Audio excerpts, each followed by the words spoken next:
Le développement d'une aile distinctive pour le MC-21 de fabrication nationale a été finalisé par des spécialistes de l'aérocomposite qui ont dévoilé la dernière itération.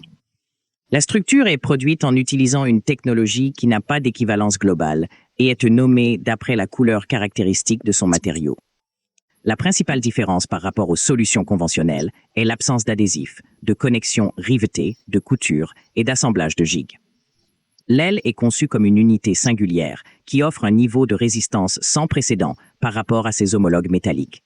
La structure composite légère à KB6O2 mai, selon Dimitri Diakounov, concepteur en chef, permet une augmentation de la capacité de passagers et une réduction de la consommation de carburant. De plus, la technologie de cuisson des ailes facilite leur remplacement en cas de dommage. L'aile a subi des essais approfondis en 2022 et est maintenant préparée à la production en masse. Entre-temps, la société d'avions Unité UAC a annoncé que l'usine d'aviation d'Irkoutsk IAP, dans l'atelier 255 de la production d'assemblage agrégé, avait commencé à assembler le compartiment F3 de la 12e copie-série du fuselage de l'avion MC 2310 à la fin de novembre, a déclaré Alexei Zimon, chef adjoint de l'atelier 255 à un journal interne. Le compartiment F3 représente l'une des structures les plus complexes du fuselage MC-21.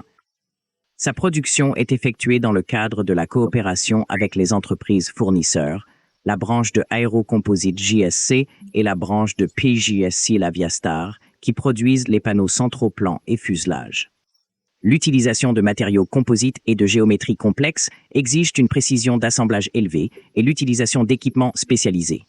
À la 30,2 de la station du processus d'assemblage en ligne, le compartiment F3 est assemblé en unités complètes de 10 unités. La structure du plancher du passager, le panneau latéral, le compartiment du système de climatisation de la section supérieure, le système de contrôle environnemental, le plan central ECS et le repos de support du train d'atterrissage principal sont tous intégrés. En octobre de cette année, on a signalé qu'un stand dans la station Sud 31 pour l'assemblage du compartiment ECS est en cours d'assemblage dans l'atelier 255 et un stand dans la station P005 est en cours de développement pour l'assemblage des panneaux pour la niche principale du train d'atterrissage et le compartiment ECS.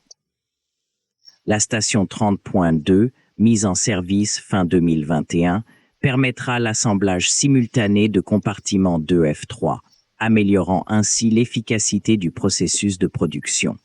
Depuis le précédent ensemble d'avions MC-21, de nouvelles solutions technologiques ont été mises en œuvre pour améliorer la qualité de l'assemblage et améliorer l'efficacité de la production.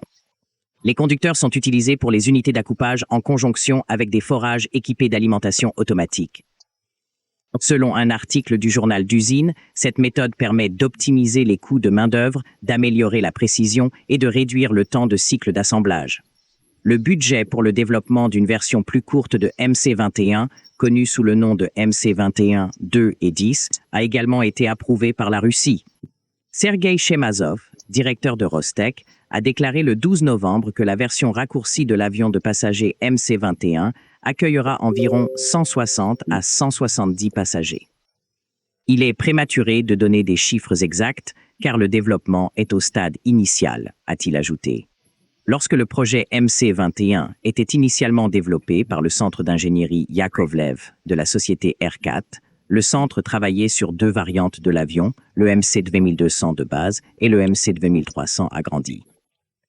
Cependant, la direction de UAC a finalement décidé de se concentrer sur la version MC-2300. La capacité des modifications MC-21-200 était précisée de 130 à 165 passagers en fonction de la configuration de la cabine lors de la présentation par Urquhart de l'aéronef MC-21 au maximum de 2017.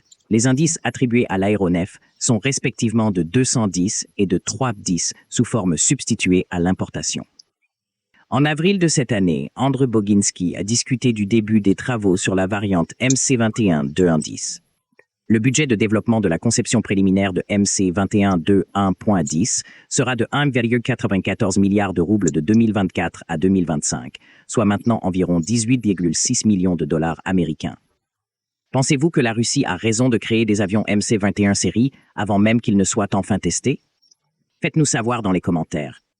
Veuillez aimer et partager nos vidéos et abonner à notre chaîne. Veuillez également participer à notre chaîne pour nous encourager.